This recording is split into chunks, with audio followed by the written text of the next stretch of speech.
Bro, this is actually insane. This is footage coming out of a sub $200 4K webcam. So this is the Yolo S3, and this is footage coming out of a $2,000 thereabout Sony camera setup. When you look at these two images, would you say that the difference is worth $1,800? Nah, but I can't justify it. If you're just getting into content creation and most of your content is stationary and you don't see yourself like in a super mobile situation and you just want decent video, I don't think you can do better than this. Apart from how portable and small this webcam is, the image is able to churn out is insane. Sub $200, $2,000, literally 10x, but you're not getting 10x the image quality. I'm also using like good quality glass here. This is an f1.2, so there's good background separation there, but this is a sub $200 webcam and there's still some background separation in there. It's tough. As great as this camera is, and don't get me wrong, if you were to just go ahead and buy this webcam based off of this review, you wouldn't have made a bad choice. However, there is another option that I will recommend because that option kind of matches this webcam in terms of quality, but it has some additional features that I think for some people, it might just be that much of a better deal. Plus, it's actually cheaper than this webcam. Not by a lot, but enough to consider. So with that being said, let's dive in.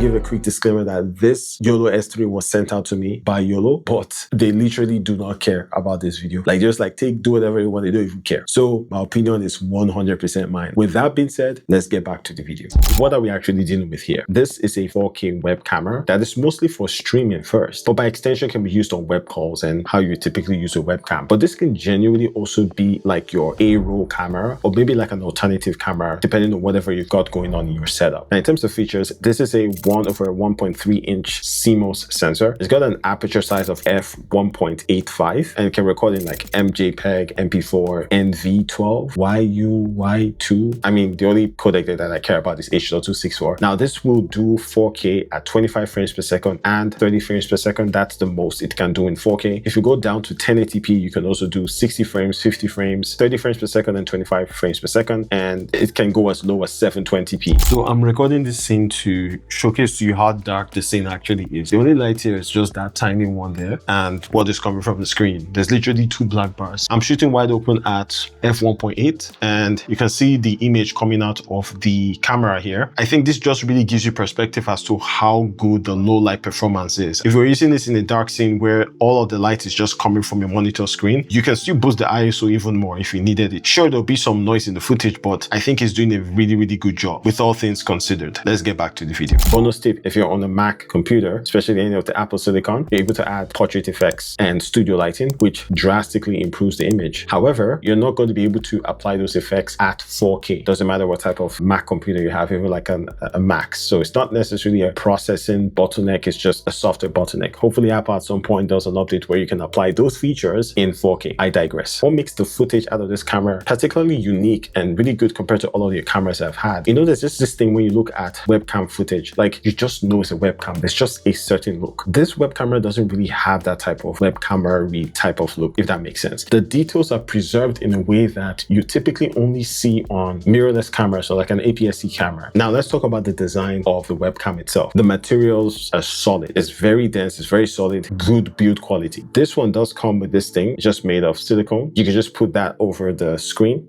but I know guaranteed I'm going to lose that piece at some point. But if you're much more careful than me, you have that to use for your privacy. Now, interestingly, there are no mics embedded into the web camera, and I'm not mad at it. Maybe if you need a clutch, but more often than not, I'm never going to be using the mic that comes with the webcam. I would rather have the best image quality out of the webcam than have some little compromise just because I want a mic that I'll probably never use. And then when it comes to mounting options, you have the anchor that's going to be on your monitor. You can do landscape and portrait. And then also underneath the anchor itself, there's a 1/4-inch screw so you can mount that on a light stand. Okay, so let's just look at the app that comes with the camera real quick, and I'll try to be as fast as possible because I don't want the video to be too long. Okay, so starting out here, when you click here, whatever camera is synced to the app, it's going to show up here, and this icon is just to turn on or off the feed. I don't want to turn it on now because it's going to mess up with the recording. And then the first thing here is video settings. So you have 16:9, 19:6. This is for portrait versus landscape. You need to switch the camera and then switch it here for it to make sense. Frame rates, you have 25, 30, 50, 60. Now 25 and 50 is for 4K, 60 and 50 is for 1080p. Now one thing off the bat that I want to mention here is that underneath here, they should have had like dedicated field for the resolution, because the only way I could know whether I was shooting in 4K or otherwise is if I check the information of the actual file. So just having the dedicated field here to let you know whether you're shooting in 1080p or 4K, I think would be very useful. Then this V is just to flip vertically and H is to flip horizontally. Self-explanatory there. Moving on to image settings, there are 3 settings here, but I think the one that this actually doesn't look bad. The one people use one or the other the most is Canon colors. So this one claims to match the Canon colors more. It tends to be a little bit more saturated and contrasty, and that could work depending on the scene. Right now, it doesn't look that bad. I actually like it. Sony is trying to match, like if you have a Sony camera and you're shooting alongside with this, it tries to match that color science. I think it's more towards S3 tone. I tend to like the Sony a little bit more because it, at least in my eyes, it looks like it has a bit more dynamic range. There's a smoother curve between the darkest and the brightest part of the image, if that makes sense. But actually, I'm not mad at the third tone. I'm not mad at this at all. Now you have vignette correction here. So before I get to that, you have DR, so then dynamic range. This applies when you're doing manual exposure. We're not doing that right now. Vignette correction, so if I turn it off, you can see that there's a strong vignette, and vignette is quite strong. That's crazy. So turning it on would get rid of that vignette. Now, I don't mind the vignette, again, depending on the content. Let's say you go for something a little bit more moody, this can work. But if you don't like it, you know, you can just turn it on so that it takes it off. For focus, you have AFC. This is what we have right now. The square is in the center.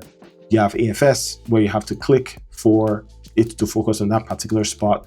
I think it does a pretty good job in grabbing focus. If I click on my face now, it's going to come back to that. So if I click on face here, it's going to track my face. And it does a good job in tracking face. So you can see it's going to just always focus on your face. Now, manual focus, you know, as it says, you keep this on.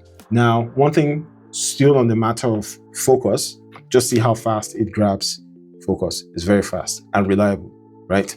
Just put it in and it grabs focus. Now, this might not seem like too much to you. I've tested a bunch of cameras. Let me give you an example. I just broke that. See this camera? You might recognize it to be the Offspot Tiny SE. This thing did not grab focus as easily. I think it worked like 20% of the time, right? I don't know. When I tried everything in the world to get it to work, it just did not work, right? It didn't work reliably. I have this near stream webcam, okay? This is 4K. It can do 4K 30 or whatever. This is supposed to be a star-face lens. This thing, again, did not grab focus, and it claims it has autofocus. I did everything in the world. I could not get it to focus on anything I wanted. It did it like maybe 30% of the time. This is the first webcam I've used that just reliably grabs focus. Like for example, if I put this here, you know, I'm not arguing. It's just going to focus on it real quick. I will say, definitely have decent lighting for the focus to work properly. If your lighting is poor, like really bad, it may interfere with its reliability. But again, you don't have to like have the brightest scenario for it to work properly, but just to say that the autofocus of this webcam is quite solid. Moving on to zoom here, self-explanatory. If you zoom in, well, that's crazy, and then you can zoom back out. A, B, C, D here, just different settings. So if you have different zoom levels, you can put them across all of those scenes. Moving forward to AI parameter, if you click start, it's just going to analyze the image and give you 3 images to pick from. Once you pick one, it'll configure everything around that image. Now, I tend to like to do things myself, so I'm not going to be using that feature. Now, exposure, you can have it auto or manual, and then you have the padlock. Padlock is just to lock things down as they are, so it's not changing, which I really love.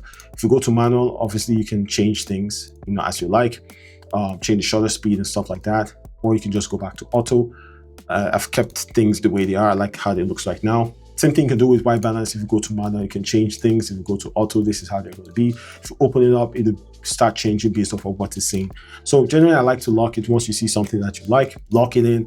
HSLs, like you can grade specific aspects of the image, whether it's red, green. So for example, my shirt is green. So if I switch that up, you can see how it's changing, right? So you can kind of play around with things to your liking. Let's put it back to normal because that's fine. You can turn it off.